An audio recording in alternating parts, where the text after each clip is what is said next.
Good evening. The news summary for this Friday, 31st January. The President's office has announced the resignation of the chairperson of the Electoral Commission, Danny Rika.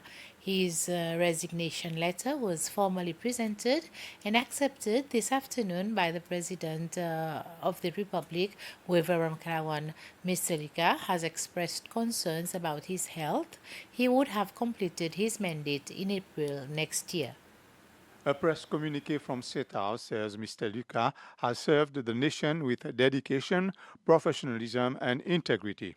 Appointed as chairperson of the Electoral Commission in April 2019, he played a pivotal role in strengthening the democratic process. Notably, Mr. Luka was instrumental in overseeing the country's first political transition in October 2020, ensuring a free, fair, and transparent electoral process. President Ramkalawan, on behalf of the government and the people of Seychelles, expressed heartfelt gratitude to Mr. Luka for his invaluable service and wished him a swift recovery and continued strength in this new chapter of his life. Newspaper editor and politician Ravulse has announced this week his plan to run for presidency in September as an independent candidate. This is not the first time Mr. Vulse ran for the top government job. In 2011, he stood in presidential elections for the New Democratic Party and got 3.12% of the vote.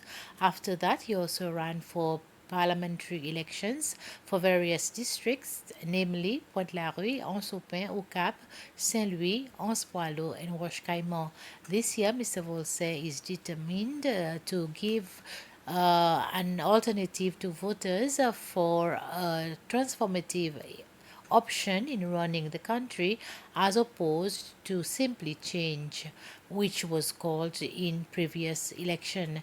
He feels his dedicated participation in politics since 1991 and accumulated experience will ensure his leadership and success in the upcoming elections. The theme of his campaign is transformation, symbolized by a butterfly logo. Looking back, we've been asking for change, and we had changed in 2020. But when you analyze this change, you see that it has not brought anything positive. So now I believe that we need to go for something more, a little bit more aggressive than change. We need to have transformation, and in certain instances, we need total transformation. You don't have an independent National Assembly. We don't have an independent judiciary, and many other institutions are being run by politicians in high office when it should not be the case. In fact, I would say it's a mess. And I am sure that the people of Seychelles have realized that. The Ministry of Education has launched the Recounting Seychelles campaign this morning with the aim of investing in a new generation of historians and anthropologists.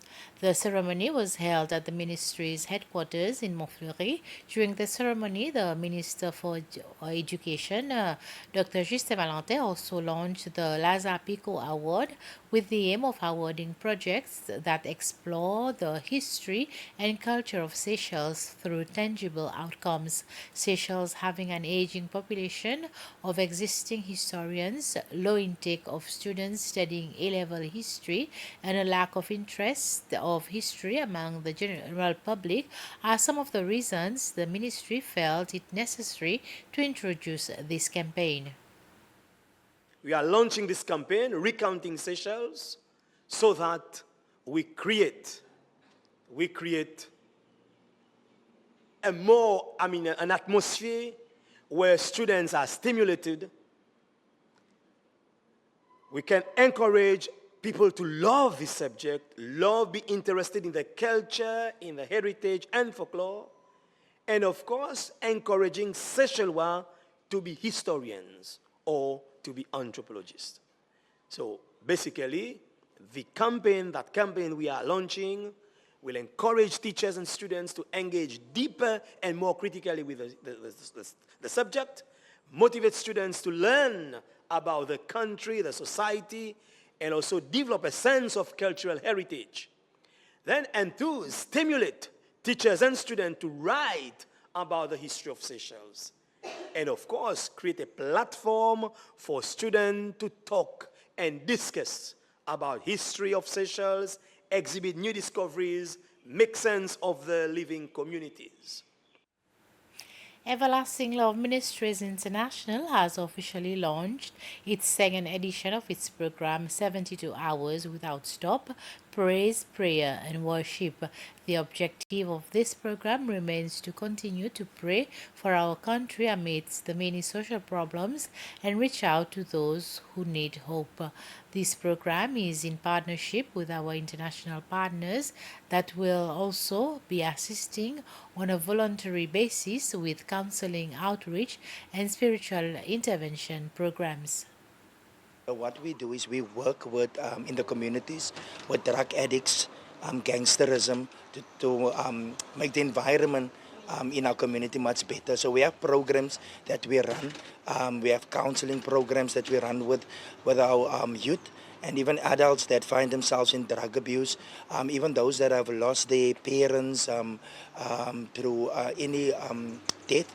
We do counseling with them, and that is what we do. So we came along to assist in the island of Seychelles, Mahé, because we see the great need.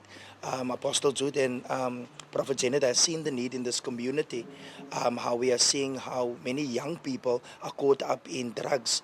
What I do believe is that if we can have more hands on deck, I think there will be a much better result. I think for the last 4 years, the unemployment rate was 3% in Seychelles. For some, the reading that I did, it's not too bad. But when I look at the streets, I see many young people. From the age of 18 till 35, I see many young people on the streets. And that is it's a concern to me because they are our future. And to see them on the streets drinking, Seychelles is also known for alcohol. High rank and also obviously drugs, and to see them on the streets, sitting on the streets, and what are they to do? It's to fall into the trap. So I believe if we can have more of these programs, you will see a better community. That's the end of our news summary. Join me at 8 for the news bulletin in Creole. Until then, have a pleasant evening.